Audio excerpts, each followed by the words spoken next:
Welcome to Chapter 20, Part 5, Air Pollution Around the World. We've already talked about Beijing, China, and Shanghai is another area in China that has lots of manufacturing. When we look at the cities around the world, Beijing, Mexico, and Mexico City used to actually be the number one city for air pollution, but now Beijing is. Shanghai, Tehran, and Calcutta, India, all up and coming industrial areas. And we started out this chapter, you saw particulate matter, industrial pollution just filling the air, people wearing masks. And I posed a rhetorical question to you at that time, is that we, as a country, first time ever, have been able to decrease our CO2 emissions. And we're also taking great care in reducing our air pollution, our impact. And how does that help? Because we've looked at how air pollution is a global issue. Do we make a difference? And that's still a rhetorical question for you to think about as we go along.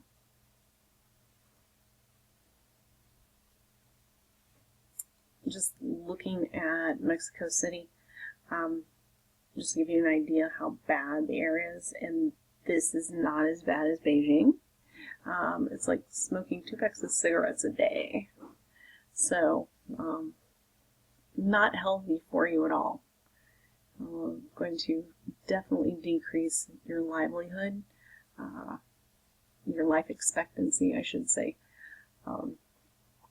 by quite a few years, and your last years definitely will not be pleasant.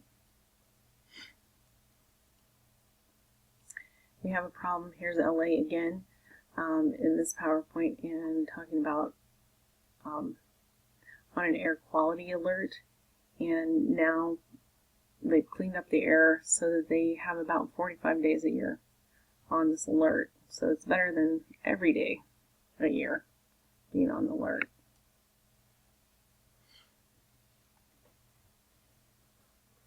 Many of these industrializing nations or developing nations do not have any kind of pollution control. They have no emissions controls. They do not require scrubbers. They do not require catalytic converters. They do not require particulate matter to be contained either by a fabric filter or electrostatic precipitator. They just don't do it. And let's look at how this affects the world. I've told you it has, but let's look at it.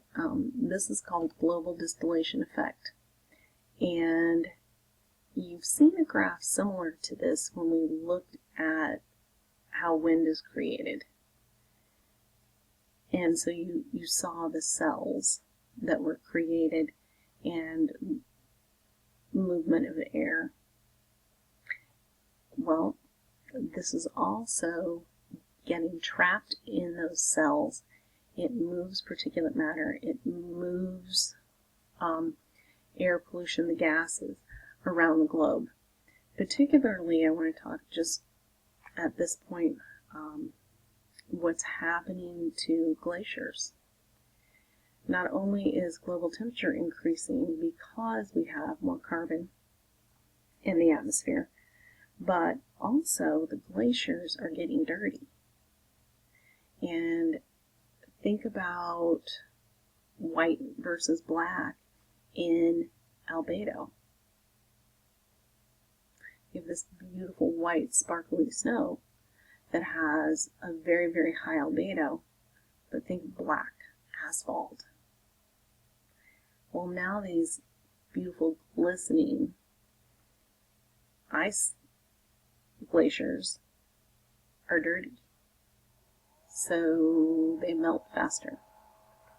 So that also increases the ice melt that we see. and it's all from global air pollution, not a localized issue.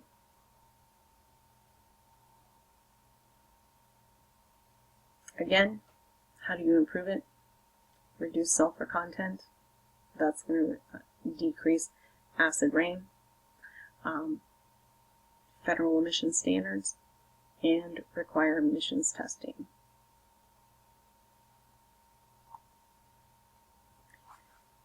Outdoor air pollution, but what about indoor air pollution? Yes, we have indoor air pollution. And now that our buildings are much more insulated and airtight, to keep out the elements, our buildings tend to have greater ability to make us sick. You can look at this diagram and see some of the things that can cause irritation to your respiratory tract.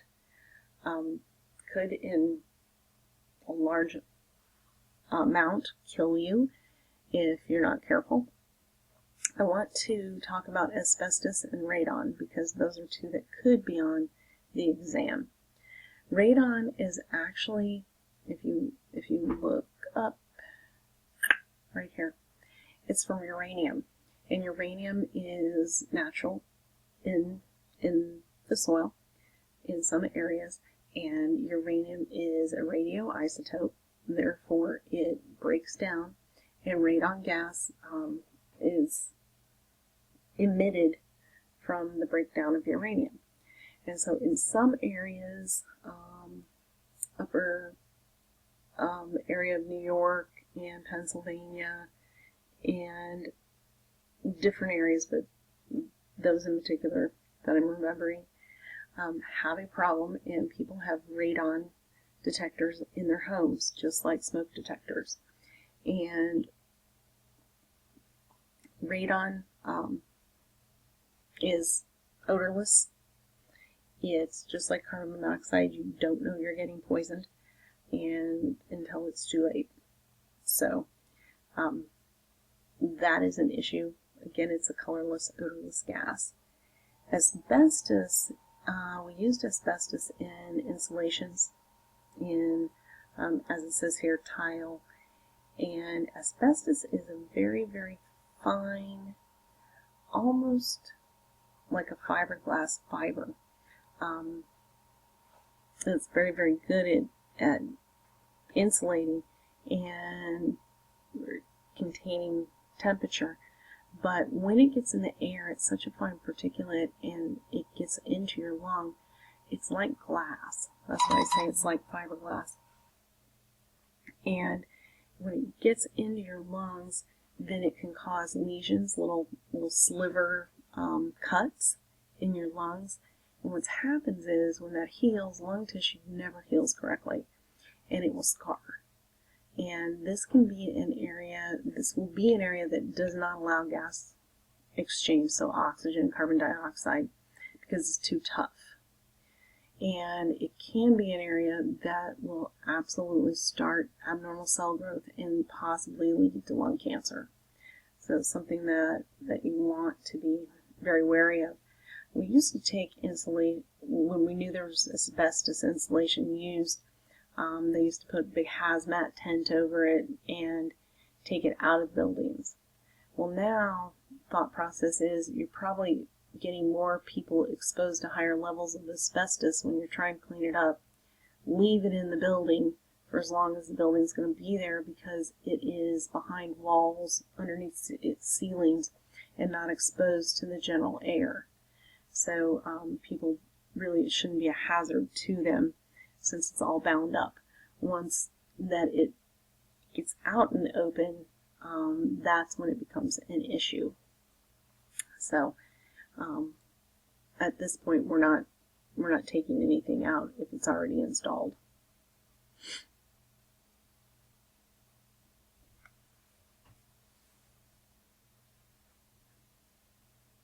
And there you can just kind of read, I talked about it, and see where the radon comes in and how it needs to be vented so it escapes.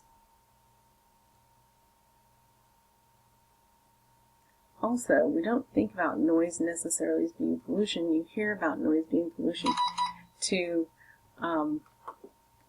dolphins and whales and them having problems, even with the sonar pinging of submarines, and having a problem then echolocating and finding mates or finding their pods. But there is noise pollution every day. If you've ever gone out on a plane, you see all the guys out on the runways and they have big earphones on, and they're not getting music. Those are to muffle the noise and protect their ears. People going to concerts if you go to concerts a lot, just a few concerts can harm your ears and cause permanent ear damage, or hearing damage. So something to be very aware of, and I put a website down here so that you can see decibel levels that you're possibly exposed to. So a good place to go and just check out and see if you're treating your ears like you should be treating your ears. Headphones. If people can hear what's playing in your headphones, then it's probably too loud for you, and you're going to end up with hearing loss from that. And some hearing loss is normal as one ages, but it's never good to have to wear a hearing aid. I know lots of people who have to wear them, and they don't like them because they pick up all kinds of sounds, not just what they want to hear. So, and everything is louder, and they're very uncomfortable. So take care of your ears as much as possible. That is the end of part 5 and the end of chapter 20. See you in class.